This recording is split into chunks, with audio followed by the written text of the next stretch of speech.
ராசினருக்கு இந்த மார்ச் மாதத்துல புது மாற்றங்கள் உருவாகும். அந்த மாற்றத்தை நீங்களும் உருவாக்கிப்பீங்க, நீங்களும் அதை அக்செப்ட் பண்ணிப்பீங்க. உங்களுக்கு இந்த மாதம் முழுக்கவே பார்த்தீங்கன்னா புது மாற்றங்கள் அதிகமாக இருக்கும். நீங்களும் அதை புரிஞ்சு நடந்துப்பீங்க. இத்தனை நாள் ஒரு குழப்பமும் ஒரு பயமும் தயக்கமும் அதிகமாக ஏற்பட்டிருக்கும். ஃபர்ஸ்ட் திங் உங்களுக்கு ஒரு தயக்கம் இருந்துகிட்டே இருந்திருக்கும். அது எல்லாமே இப்போ அக்செப்ட் பண்ணிப்பீங்க. ஒரு புது தைரியம் வந்திருக்கும். அதே மாதிரி பார்த்தீங்கன்னா உங்களுக்கு 12ஆம் இடத்துல புதன் செவ்வாய் ராகு இணைவு இருக்கிறதுனால உங்களுக்கு நைட் டைம் டிஸ்டர்பன்ஸ் அதிகமாக இருக்கும். நைட்டில் தூக்கத்துக்கு உங்களுக்கு டிஸ்டர்பன்ஸ் அதிகமாக இருக்கும். நைட்டில் கொஞ்சம் ட்ராவல் பண்ணுற மாதிரி இருப்பீங்க. அதே நேரத்தில் கொஞ்சம் நீங்கள் உங்கள் ஹெல்த்தில் கேர் எடுத்துக்கோங்க, ஹெல்த்தில் பார்த்துக்கோங்க.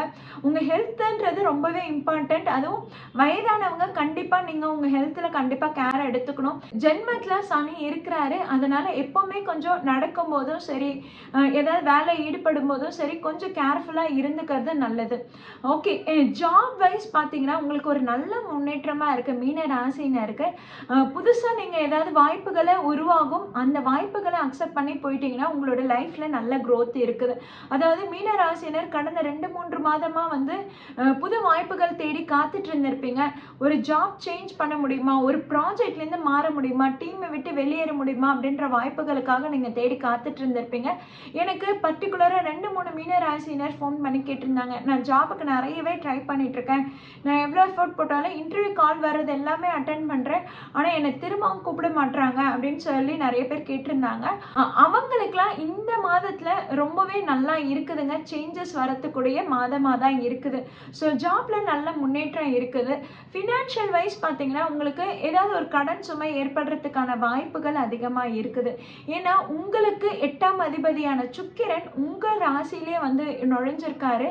அப்போ உங்களுக்கு வந்து எப்படின்னா ஒரு நல்ல சுப செலவுகள் ஏற்படும். அதற்காக கடன் வாங்கக்கூடிய சூழ்நிலையும் உண்டாகும். அதே மாதிரி பார்த்தீங்கன்னா நீங்கள் ஃபேமிலியோடு நீங்கள் வந்து நிறைய ட்ராவல் பண்ணக்கூடிய வாய்ப்புகள் இந்த மாதத்தில் இருக்குது. ஃபேமிலியாக நீங்கள் வெளியே எங்கேயாவது போய் டைம் ஸ்பெண்ட் பண்ணிட்டு வரலாம். ஃபேமிலியாக நீங்கள் வெளிநாட்டுக்கு போயிட்டு வர்றதோ எங்கேயாவது விசிட் பண்ணிட்டு வர்றதோ மோஸ்ட்லி அது கோயில் சார்ந்த இடமா இருக்கும், இல்லை பூர்வீகம் சார்ந்த இடமா இருக்கும். ஓகேங்களா? ஸோ இந்த மாதிரி உங்களுக்கு ட்ராவலிங் அதிகமாக ஏற்படும். அதற்கான செலவுகள் அதிகமாக ஏற்படும். அதனால் கடன் வாங்கக்கூடிய சூழ்நிலை உருவாகும். அந்த கடனும் நல்ல கடனாக தாங்க இருக்கும், சுப கடனாக தான் இருக்கும். அதே மாதிரி ஜென்மத்தில் சனி இருந்து இத்தனை நாள் உங்களுக்கு ஒரு தடங்களை ஏற்படுத்தி கொடுத்து ஒரு தயக்கத்தையும் பயத்தையும் உண்டு பண்ணியிருப்பாரு சனி.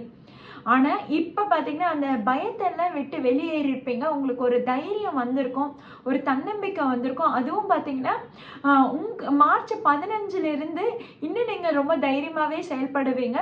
ஏன்னா மார்ச் 15 உங்கள் ராசியிலே சூரியன் அமர்வு பெறுறாரு. அப்போ சூரியன், சனி, சுக்கிரன் இந்த 3 இணைவும் வந்து உங்களுடைய மனதை ஆட்சி செய்து அப்போ உங்களுக்கு ஒரு தைரியத்தை ஏற்படுத்தி கொடுக்குது.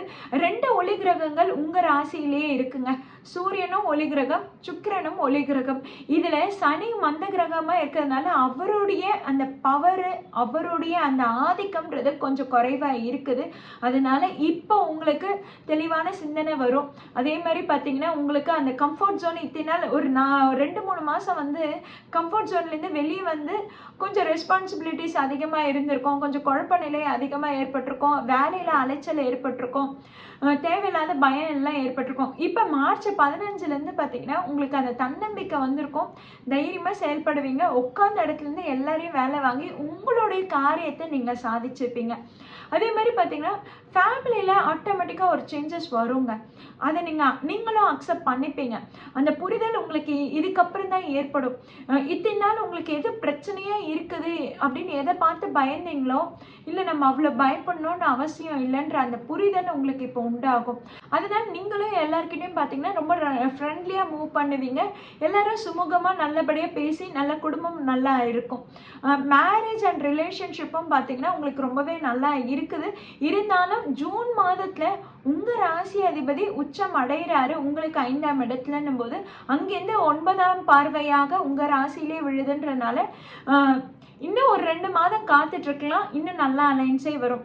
இந்த மாதத்துல வரக்கூடிய அலைன்ஸும் நல்லதா தான் இருக்கும். உங்களுக்கு ஏஜ் இதுவா இருக்கு, இன்னும் ஏஜ் இருக்கு, இன்னும் பொறுமையா வெயிட் பண்ணலான்னா ஜூன் மாதத்துக்கு அப்புறம் பார்த்துக்கோங்க, இன்னும் ரொம்பவே நல்லா இருக்கும். ஹெல்த்ல எப்பவுமே கேர் எடுத்துக்கோங்க மீன ராசினர். ஜென்மத்துல சனி இருக்கு, 12ஆம் இடத்துல ராகு இருக்கு, புதன் செவ்வாயும் கூட இருக்கு.